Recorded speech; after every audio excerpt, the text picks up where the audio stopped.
Alright, so basically this is the new iPad Pro 13-inch with M2. We've got the Wi-Fi cellular model with a terabyte of storage, and another white magic keyboard and an Apple Pencil too, so let's dig in.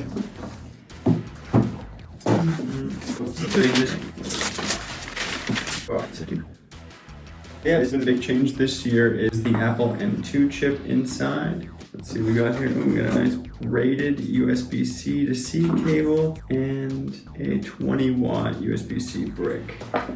I guess it's still nice to see the brick in the Pro model of the iPad, even though it doesn't come with the Pro iPhones anymore. Last thing in the box, we got a little quick start guide, all that kind of stuff. The random information, a SIM card slot, or SIM card tool, because this is the cellular model, and two big Apple stickers, which I'll put out and probably never stick on anything, but such is life. There we go, automatic setup work. I said to bring it pretty much right on the screen. This is my first time using an iPad of this size, and it is an exciting prospect. I'm feeling very big for business right now, definitely feeling huge for business, but wow, like I just set it up on this. And the difference here, this is the new iPad mini, and this is the M2 iPad Pro 13. And yeah, the difference here is quite substantial. But let's rip into everything else. So Apple Pencil 2 here.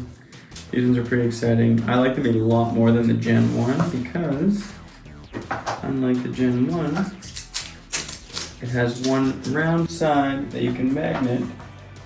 Somewhere right there. And then there you go. That one's set up inside the box with that.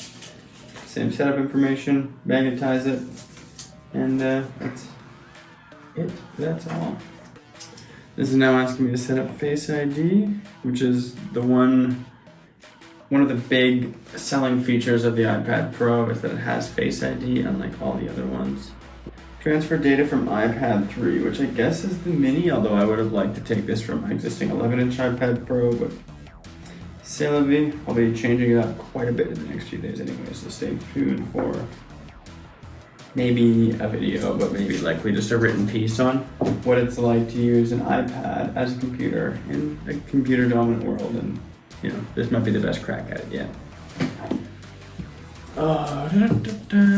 This is gonna be a slow video. I guess, yeah, speaking of turning it into a computer, that's where the Magic Keyboard comes in. I don't exactly know, but I can figure out how much it is.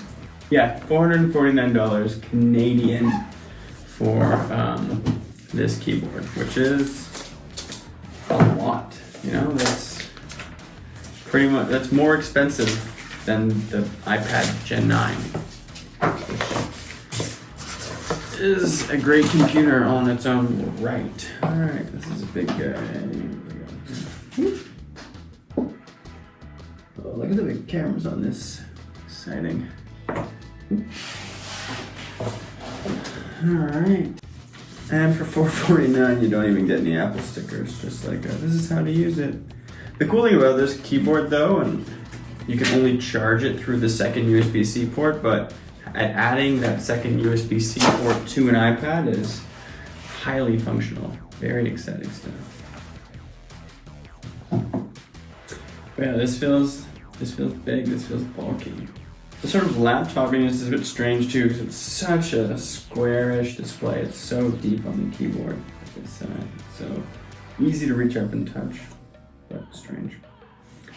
It's also interesting that this keyboard doesn't have a function row, and the new keyboard for the base level iPad, or the one they're just calling iPad, I don't even know how to quite refer to it yet, has a function row on the keyboard. So that's kind of an interesting change, even though this keyboard is more advanced and more expensive. So yeah, this iPad starts at $1,500 in Canada.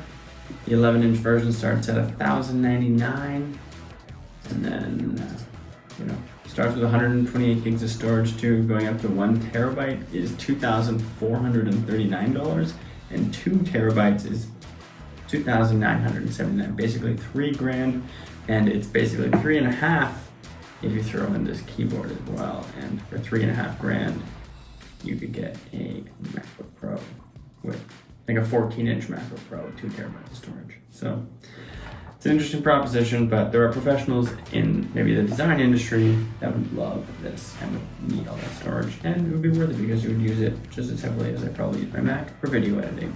And I should mention that this one, and I'm not sure about the M1 versions yet, but we'll be testing that on the M1 Air, are getting access to DaVinci Resolve, which is a pretty high-end video editing platform, most well known for its color grading tools, but in the last few years, and especially on M series MacBooks, it's made it quite a name for itself just as a standard high-end video editor like Premiere or Final Cut.